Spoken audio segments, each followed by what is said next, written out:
Welcome to this next video on Indian philosophy. This one is going to concentrate on chapter 2 in the Gupta book on the Vedas. So if you would follow along with me in your book.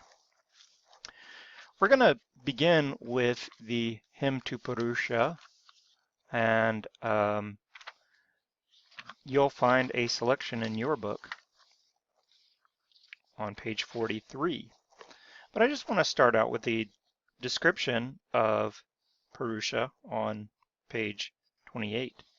The Purusha, the primeval man or the cosmic person, is at once, this is Gupta's words here, the entire existence and an androgynous being. Purusha is the sacrificial victim and the deity of the sacrifice. The god performs the sacrifice. The god is the oblation. And from the dismemberment of the Purusha were created all animals, the four castes or varnas, the cosmic powers, the moon, the sun, the wind, the breath, and everything in existence. So in this hymn, God sacrifices God's self. And through this act of self-sacrifice, the universe is created. So why don't we just read this selection that's in your book, and you'll find it on page 43. The Purusha has 1,000 heads, 1,000 eyes, and 1,000 feet. He pervades the universe everywhere and remains beyond the breadth of 10 fingers. Whatever has happened, in addition, whatever will be, all this is Purusha. He acquired the right to be immortal. He becomes ever greater by his sacrificial food. Such is his glory, but he is greater than all this. All creatures are 1/4 of him. 3/4 are the world of the immortal and heaven. The Purusha went up from 3/4 of his nature, 1/4 remained here. From this 1/4, he then spread himself over all that is animate as well as all that is inanimate. Virat, the brilliant or shining one, was born from him. From Virat was born Purusha again. As soon as he was born, he spread eastward and westward over all the earth. When gods prepared the sacrifice, the spring became the ghee for it, the autumn the sacred gift, and the summer the firewood. When they divided the Purusha, the Brahman was born. Out of his 2 arms were the king Rajanya made. His thighs became the Vaishya, and from his feet the Shudra was born. The moon was born from his mind, from his eyes the sun, from his mouth Indra and Agni, from his breath Vayu, wind was born.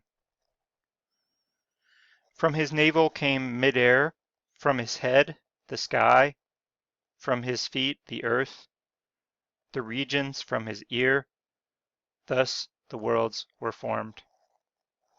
With the sacrifice the deities sacrificed the sacrifice. The mighty ones attained the heights of heaven, the place where the ancient gods dwell. And the illustration here is of the Purusha. This is a Jain depiction of Purusha from the 16th century. And this is the Loka Purusha, the 3 worlds. We'll be talking about the Triloka concept a little bit later. So this is a Jain depiction, but I think that for Jainism and Hinduism, it's a similar idea, not to say that it's exactly the same. Okay, we're going to continue now. This is a chapter about the Vedas. So what are the Vedas? The Vedas are considered to be the most authoritative scriptures in Hinduism.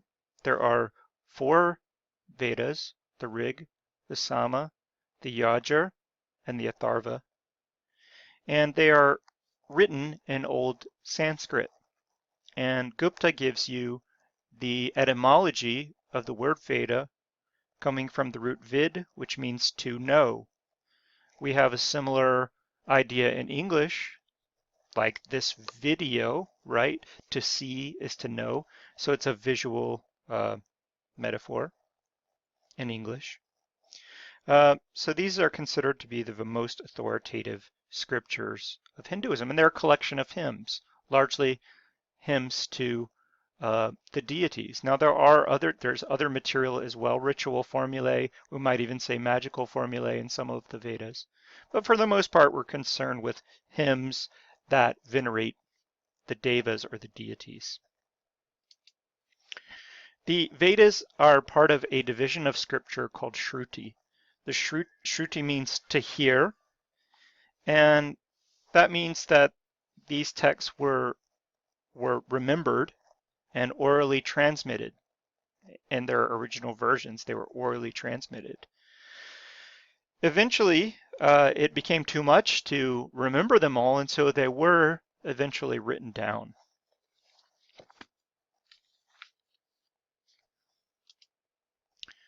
Next, the devas. Who are the devas? We translate the word as deities often, or maybe even gods, but those terms could be misleading because of some of our Western associations. So we'll try to get a little bit clear about who the devas are. Gupta divides them into three categories on page 21.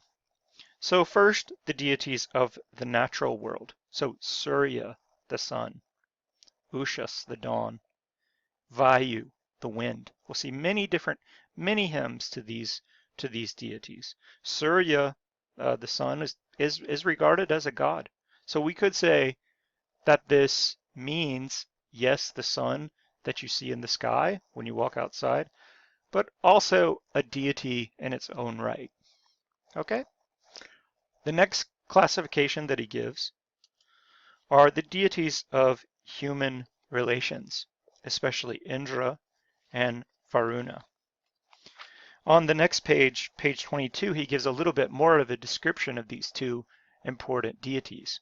So Indra is we could say a sky god or a storm god.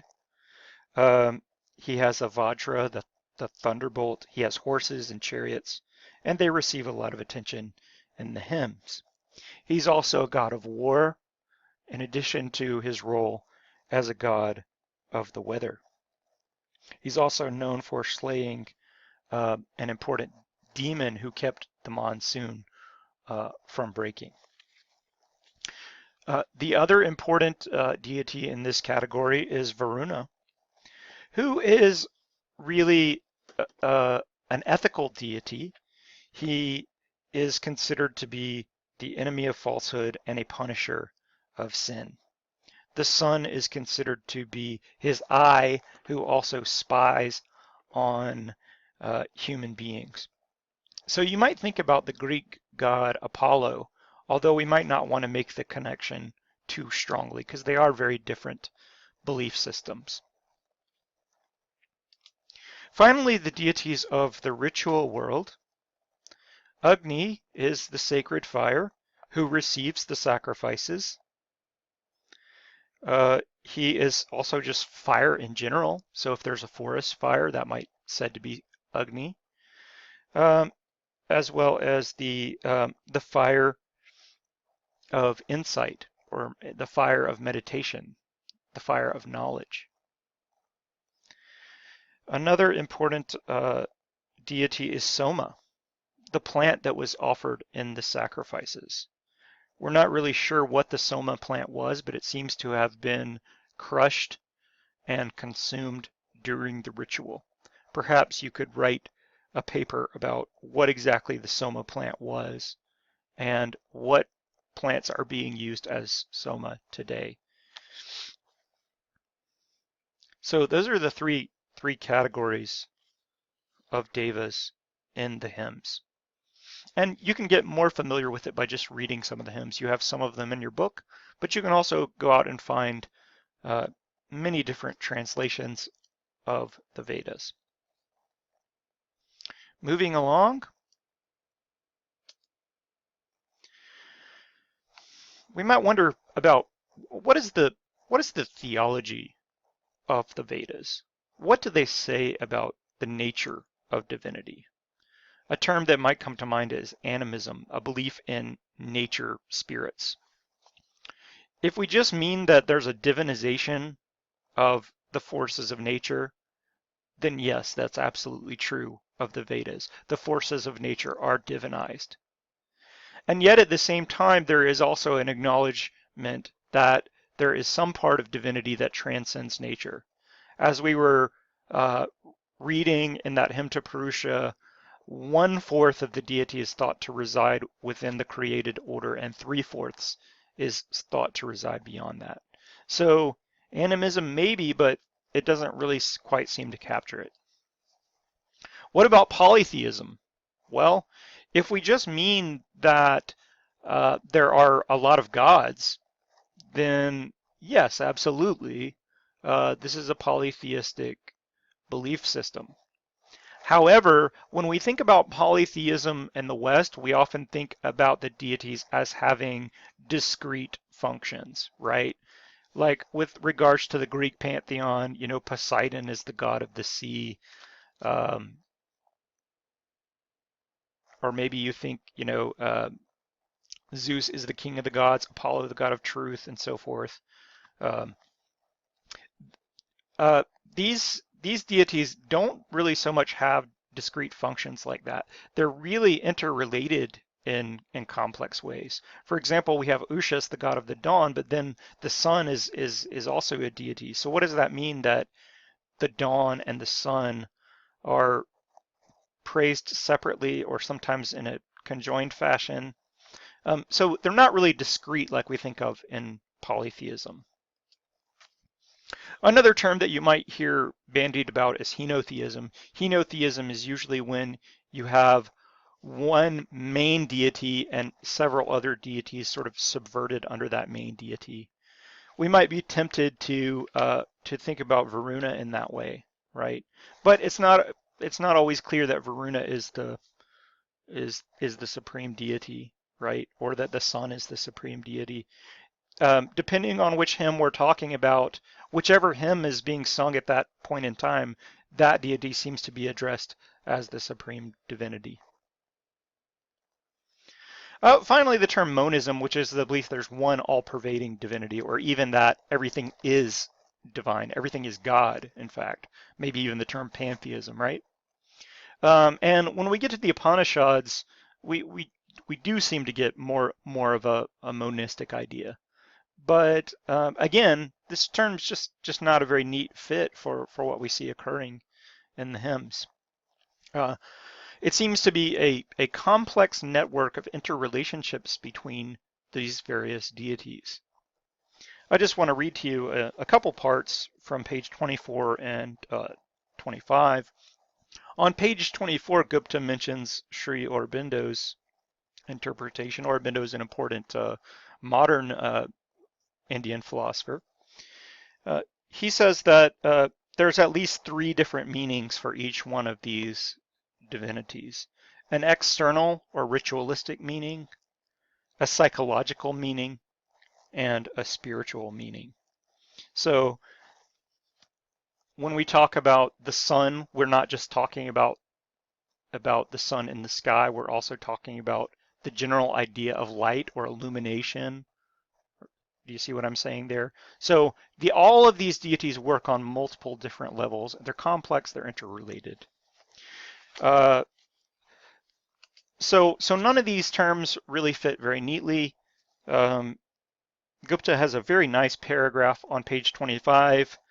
So if we're trying to sum it up just in one word, we're going to be disappointed, but we can struggle to find an explanation. I think he does a nice job of that here. He says, the overall point of view points to the sacredness of the manifest nature, the recognition that behind the manifest nature there is an unmanifest spiritual principle, and that the ideal life is to be in conformity with the deeper vision of the unity of all things, which at the same time preserves a stratified and hierarchical, orderly nature of social organization. We also find in these hymns indications of the belief in the imperishability of a soul, and a belief in the efficacy of one's actions across death and rebirth. So some of those larger themes that we were talking about in the introduction. Okay, just a couple of more terms before we finish with this video on the Vedas. First, this term Rita, which is order, way, or truth, Rita. So this term, if you've ever heard of the idea of Dharma, this is sort of the ancestor of the Dharma. The Rita is the right way of doing things. He gives us some description here. Rita enables natural events to move rhythmically. Day follows nights. There are a succession of the seasons, the cycles of growth, birth, growth, and decay. Rita provides balance and guides the emergence, dissolution, and reemergence of the cosmic existence. So we might say that it's a sort of cosmic ordering. If you take a look at the Sanskrit in the hymns, Rita can be tagged on to other words. So the sacrifice is offered with Rita.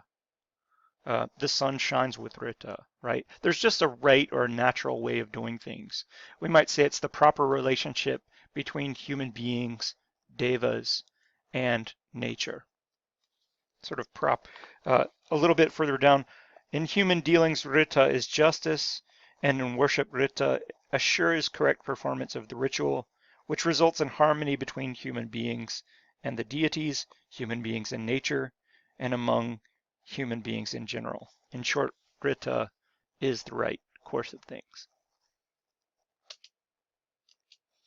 And finally, I said that we would mention this Triloka idea. This is the idea that there are three horizontal levels.